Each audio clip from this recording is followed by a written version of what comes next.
Thanks for staying with us on Politics Tonight, everyone. We've been speaking with an APC chieftain, Andrew Abu.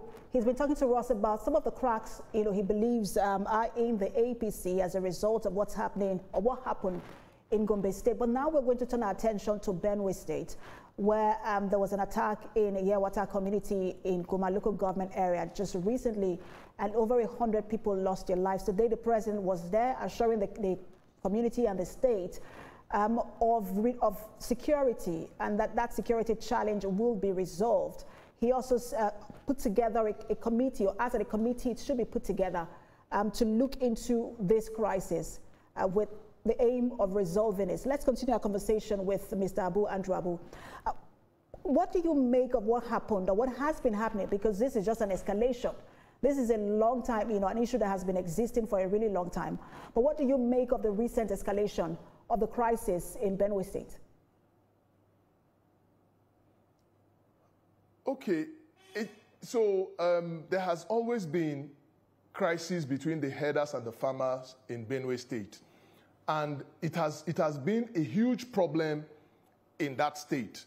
Now, for whatever reasons that this crisis and insecurity that stems from, farmer-herder clash, for whatever reason, we are not able to come to a dialogue or a round table to solve this problem, it beats my imagination, But I am also happy that the president visited the state today and has been having, meetings and conversations with stakeholders in the state. So I'm hoping and believing that, there will be a lasting solution to this crisis, okay? It's highly regrettable that people died in the huge number that we are hearing, from the records, I mean, it is unthinkable that in a country and a state that is just like 3 hours away from Abuja, we can be having this kind of quantum death, of innocent Nigerians. It is very heartbreaking, and I'm hoping that, with all the instructions the president has been given today, it's going to yield a very good outcome. The governor himself has come on the criticisms in the way he has handled this crisis. Let's not forget that it's a crisis he met on ground. But some people believe he has not done enough. But there are others who say, look, governors do not really have the apparatus to deal with security challenges, seeing that, security agencies are not under their control. So, you see, for everything that has to do with insecurity, most times it is always politicized. And you see, a lot of times, I think we find ourselves in a place where people are more concerned about the power they hold or a re-election that is coming, and people get very careful to address the issues that are, hitting hard on the people.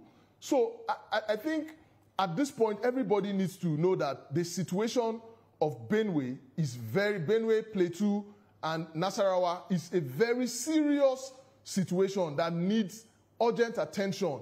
And for whatever reason why people are playing politics in this regard, I think everybody needs to know that this is happening for real, and it is hitting hard on the people. A lot of lives have been lost in the last 20 years, and the government needs to take a stand. The security agents need to double down and ensure that this insecurity that is happening almost like every week is stemmed. Otherwise, we will just be in a state of anarchy in some part of the country. The Tortiv who spoke today, addressed the town hall today, spoke to this issue. I'm trying to get, exactly what he said, the politicization of this particular issue. And he described the politicization of the crisis as one of the issues that are making people apprehensive. But those who, you have talked about re-election and all, they're also members of the APC. Why has the party not been able to bring everyone together in a way that they can sit together, resolve their issues, and then be able to come up with ideas on how to deal with the challenge? Absolutely. At the end of the day, everybody must come to a round table, sit down, and come up with a solution, a practicable and workable solution to ensure that this is stemmed. You know, I think everybody has gotten to that reality that what is happening is real, and there is no way anybody, whether the governor or all the stakeholders in the state, there's no way they must come together. Everybody must come together to solve the problem, and the federal government must take a lead in that. You know, so I'm hoping and praying that the visit of Mr. President is going to yield a lot of fruit, you know, and to end this insecurity that, you know, is happening in Benue at the moment and in other parts of the country. And what do you also make of some of the recommendations made by the president? He talked about establishing a ranch. He also mentioned setting up a committee of elders, you know, who will be made up of indigenous and non-indigenous traditional rulers to come together and chart a path forward. And what do you make of all of that recommendation? Absolutely, I think it's the way to go. Every crisis is local.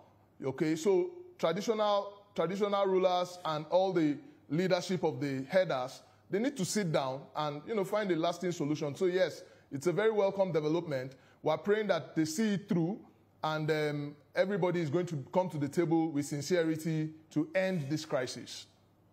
And in general, how would you assess the president's address or remarks at that town hall meeting today?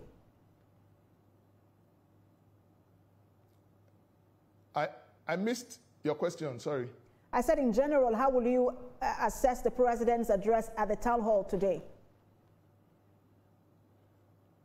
Okay, if I heard you right, you asked how I can access the presence of the president of the president's address.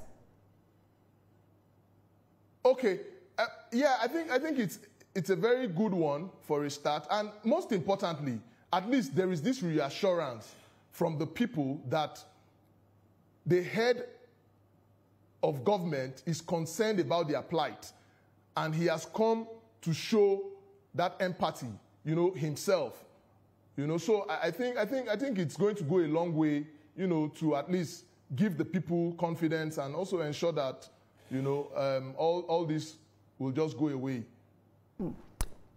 Beyond some of the things that have been said, because again, like we said, this is not the first time, it's escalating. What would you like to see being done? You have talked about the feelings of Nigerians at a time like this and how that could be a hindrance for your party come 2027. And so in addressing the security challenges in the country, what would you like to see, you know, being done? So we look forward to, you know, the security agents curbing a lot of insecurity. We look forward to, you know, the policies of Mr. President, how, you know, the impact of it, you know, and we also look forward to all state governors across the country ensuring that they do their part when it comes to development of the country, because the federal government alone cannot do this by themselves. So it entails for subnationals to also do their bit. Unfortunately, we just have like maybe 4 or 5 states that are working, you know, that you can say, yes, these states are getting it right, you know. So a lot of governors, leadership in the respective states, they need to sit up and ensure that, you know, they stem poverty and also, you know, create avenues where people can be gainfully employed and, you know, reduce the level of poverty and reduce the level of unemployment, you know, that is one of the hard hits on Nigerians. And interesting, so, yes, you mentioned the governors. Interesting you mentioned the governors. Your party has the highest number of governors in the country.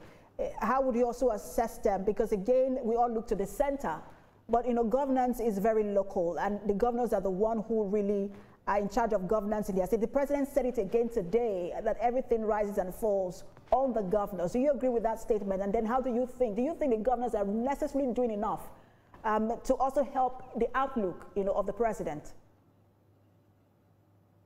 Yes.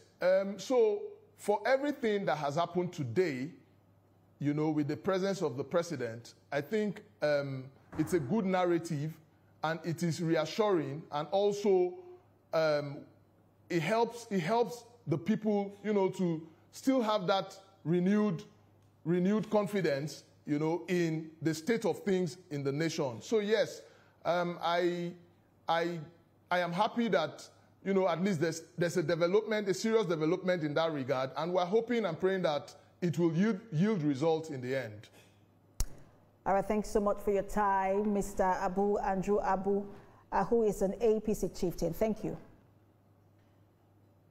Thank you for having me.